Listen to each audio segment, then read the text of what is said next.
इस वीडियो में देखते हैं बीएससी फर्स्ट ईयर का यूनिट 2 का चैप्टर 1 भारतीय भाषाओं में राम। भारतीय भाषाओं में राम, ये यूनिट का नाम है भारतीय भाषाओं में राम। मतलब जो अपने भारत में या फिर अन्य देशों में जो भाषाएं बोली जाती हैं उनमें राम की कथा किसने किस प्रकार से लिखी है ना, सभी भाषाओं में। तो पहला देखते हैं, पहले इसको भारतीय भाषाओं में राम किस प्रकार का निबंध है। एक पहली बात तो ये निबंध है, तो किस प्रकार का निबंध है। तो भारतीय भाषाओं में राम एक वैचारिक निबंध है। कैसा निबंध है? एक वैचारिक निबंध है। वैचारिक निबंध है भारतीय भाषाओं में राम।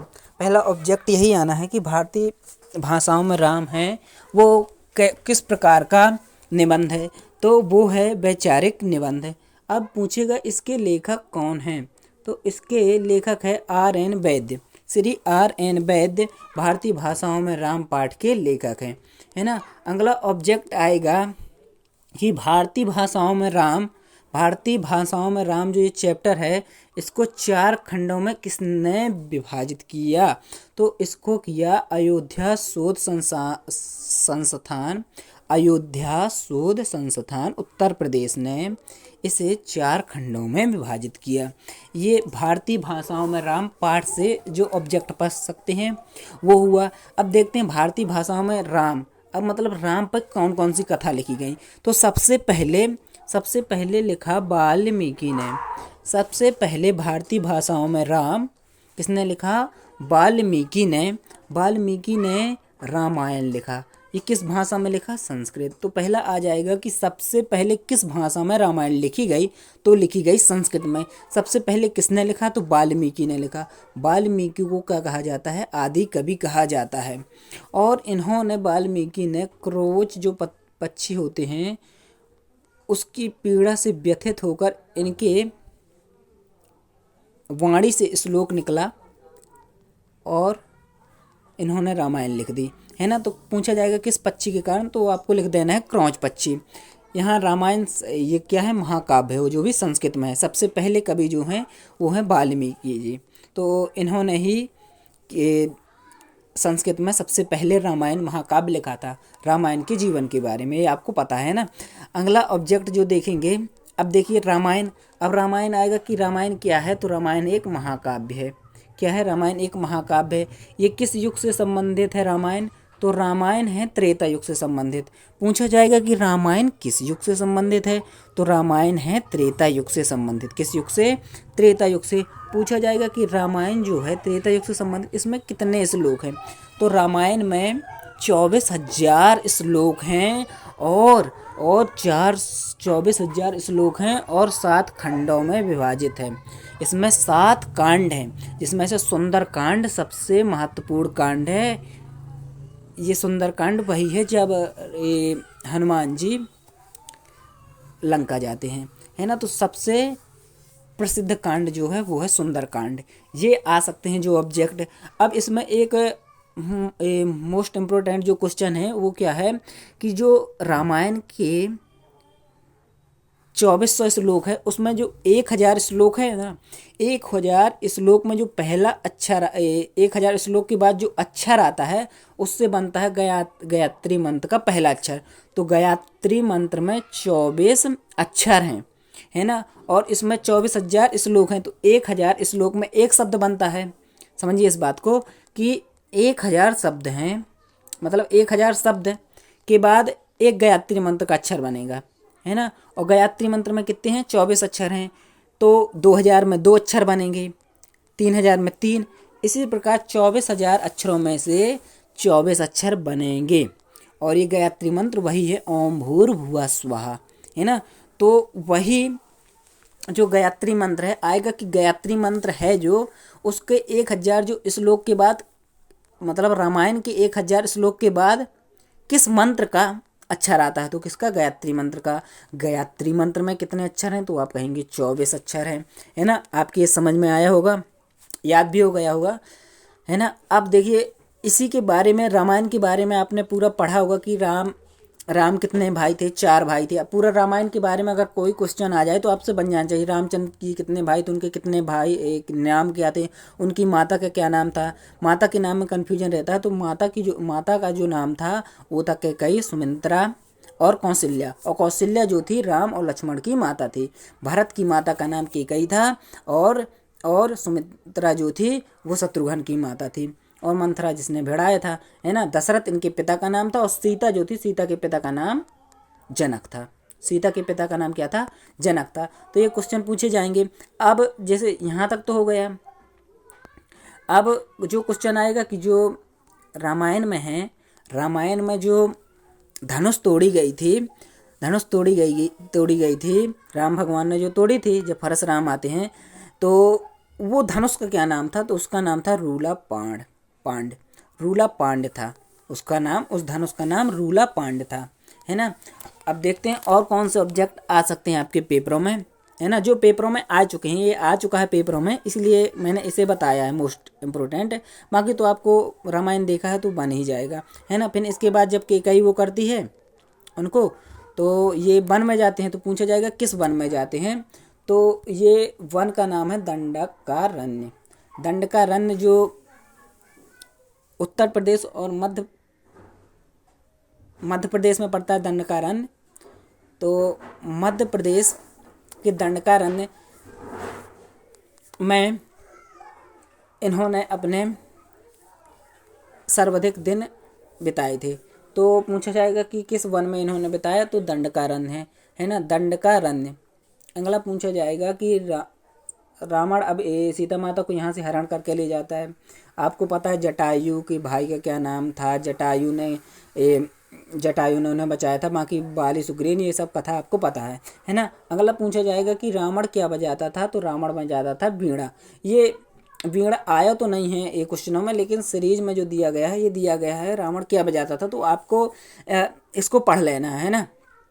तो आप अगर इससे मतलब वीडियो देख लेते हैं तो आपको ना तो किताब पढ़ने को पड़ेगी और ना ही आपको सीरीज पढ़ने को पड़ेगी, और ना ही होलकर की जो वेबसाइट में पढ़ते हैं क्वेश्चन आंसर वो पढ़ने को पड़ेंगे, है ना। तो अगला आएगा कि जो लक्ष्मण भगवान हैं, तो लक्ष्मण भगवान को जो तीर लगा था, तो मूर्छित जो लगी थी, तो उसका जो इलाज किया था वो किसने किया था? तो सुषेण वैद्य ने। इसे हनुमान जी उठा के लाए थे लंका से, तो यही आ जाएगा, है ना।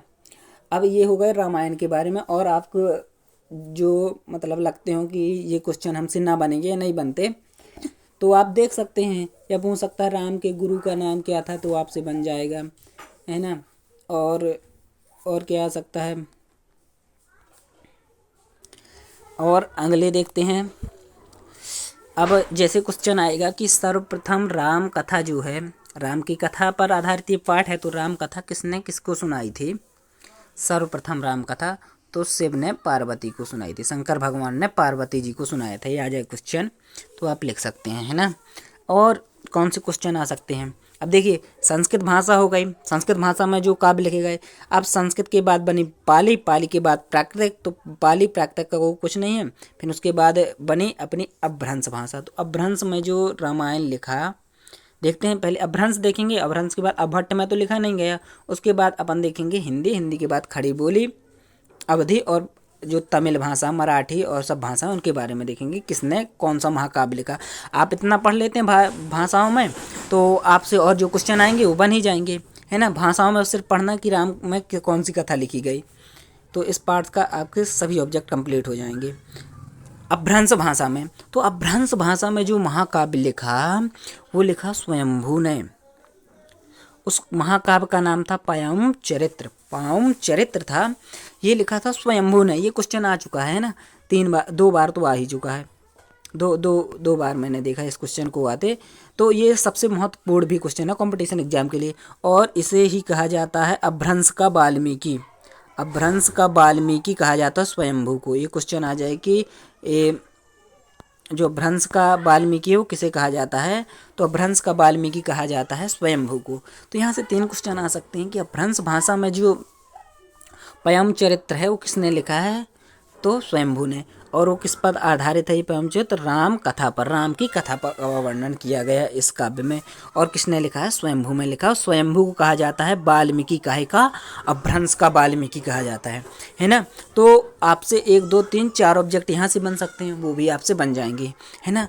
अब देखते हैं अगले जो ऑब्जेक्ट बन सकते हैं आपके कम समय में अधिक से अधिक ऑब्जेक्ट जो कंप्लीट करा सकता हूँ, वो मेरा प्रयास रहेगा कि मैं करा दूँ, है ना।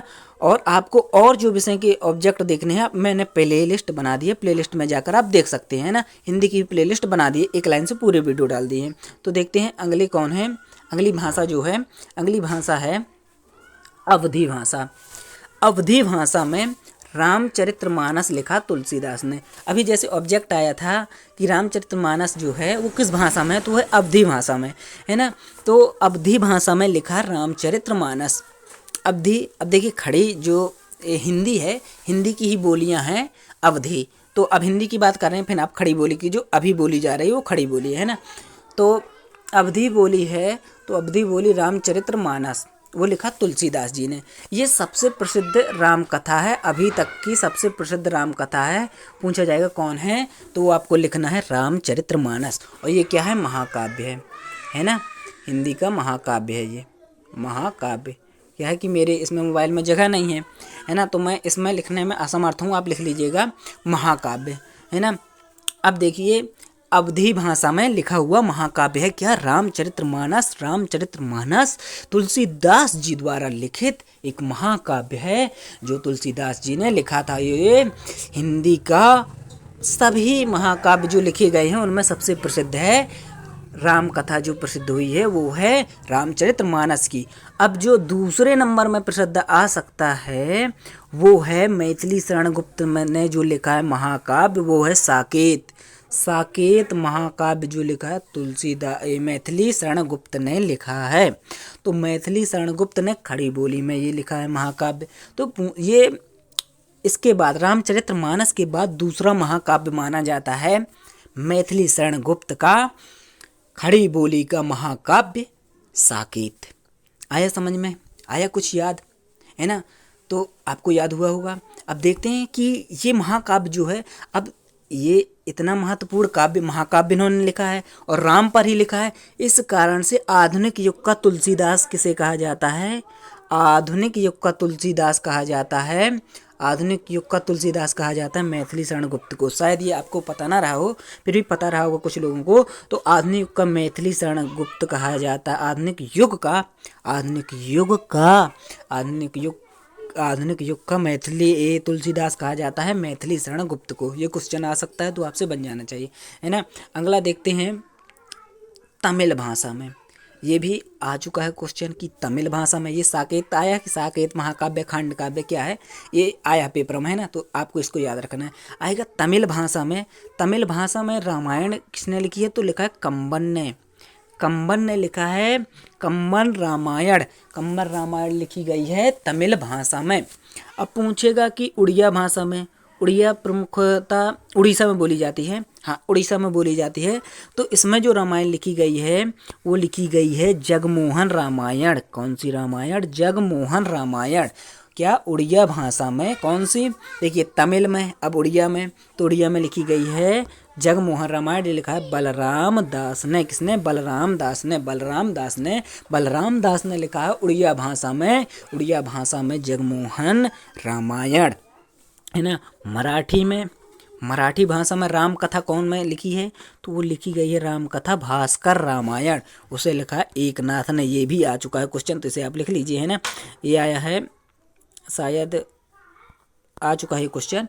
किसने लिखा है? मराठी भाषा में। तो मराठी भाषा में लिखा है भास्कर रामायण, वो एकनाथ ने लिखी है। अगला क्वेश्चन आएगा कि असमिया भाषा में कौन सा महाकाव्य लिखा गया है ना। असमिया मतलब असम में जो बोली जाती है उसमें है उत्तरकांड।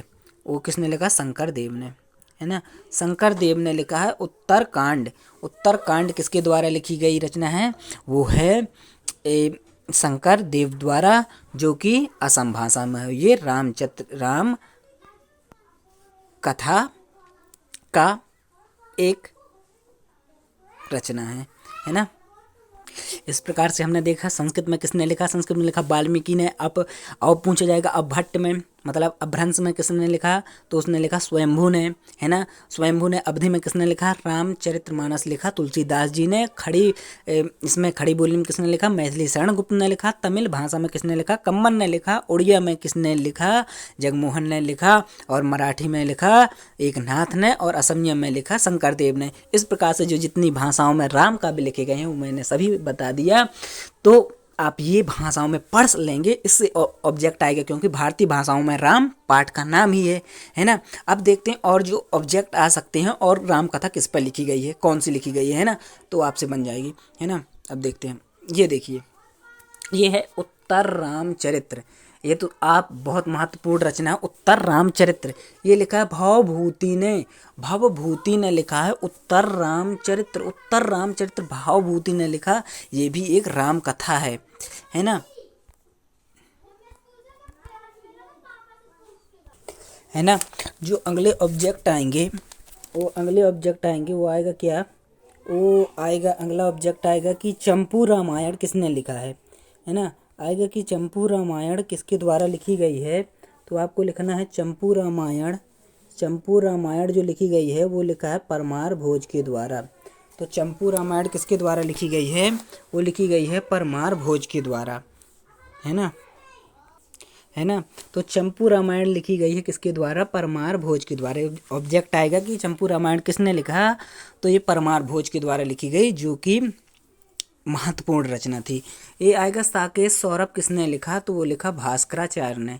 क्या है कि ये जो रचनाएं हैं ये किसी न किसी एग्जाम में आ चुकी हैं, इसलिए मैंने इन्हें यहाँ पर रामायण पर संबंधित जो हैं वो रखा है, और ये आपकी सीरीज में दी गई हैं, है ना।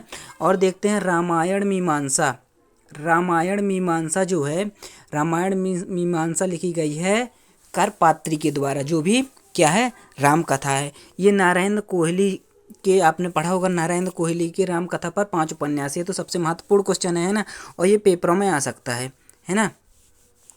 तो पेपरों के उससे भी महत्वपूर्ण है, और आपको सिर्फ ऑब्जेक्ट देख ही लेना है, देख लेंगे आप। अगर लिख लेते हैं ना इसको, तो आपको यकीन मानिए कि सभी आपसे ऑब्जेक्ट, एक भी ऑब्जेक्ट आपका गलत ना होगा।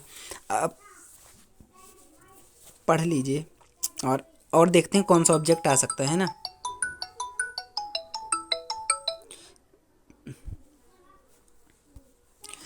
अगला जो ऑब्जेक्ट आएगा वो ऑब्जेक्ट आएगा कि इलियट जो एक काव्य है, इलियट एक काव्य है ना। इलियट एक काव्य है, और डायोनीसिया एक काव्य है। ये जो काव्य है ना वो रामायण कथा के जैसे हैं, मतलब ये रामायण कथा जिस प्रकार से है उसी प्रकार से ये महाकाव्य है। तो आ जाएगा इलियट ही आ जाए। इलियट निम्न में से संबंधित है, तो किससे है, रामायण से संबंधित है। और डायोनीसिया जो है वो भी किससे संबंधित है, रामायण से। इस प्रकार से आपकी ये यूनिट भी खत्म होती है। अब देख लेंगे जो ऑब्जेक्टिव जिस प्रकार से आते हैं, 4 ऑप्शन दिए रहते हैं, उस प्रकार से देख लेंगे जो होलकर की वेबसाइट में पड़े हुए हैं, और फिर इसके बाद आपके कंप्लीट हो जाएंगे, है ना। तो इस प्रकार से आपका होता है ये यूनिट भी खत्म।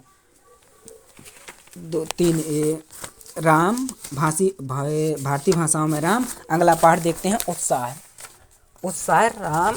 आप ये शायद पढ़ के आए हों या ना पढ़ा हो, उत्साह पाठ अपन देखते हैं, है ना, अगले वीडियो में।